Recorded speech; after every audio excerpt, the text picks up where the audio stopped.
This is a dynamic hip circuit to activate and mobilize the hip joint.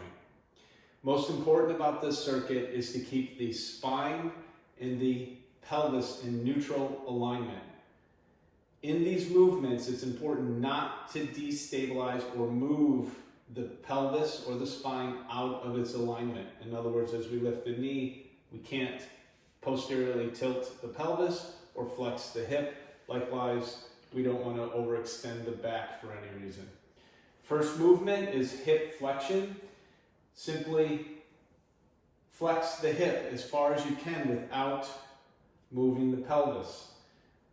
You're going to hold this for 10 seconds.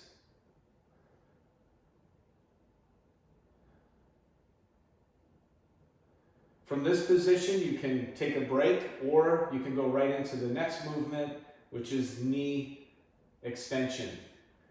Again, do not change the pelvis position. You notice that my leg is angled downward. If I had my leg straight out, I would have to flex my spine to do so. Hold for 10 seconds. Finally, hip abduction, bringing the leg out to the side. Now, when we bring the leg out to the side, it's important if you go too far, you're going to have to counterbalance with your upper body. That's too far. We don't want to do that. Again, alignment of the spine and pelvis. We're going to move out. Notice I probably am skewed a little bit to leaning right. I'm going to try my best not to. So this hip is actually the one doing probably the majority of the work. I don't know for sure, but both abductors are working.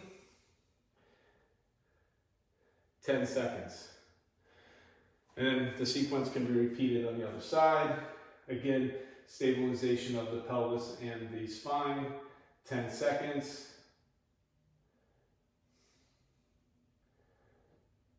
Extension of the knee.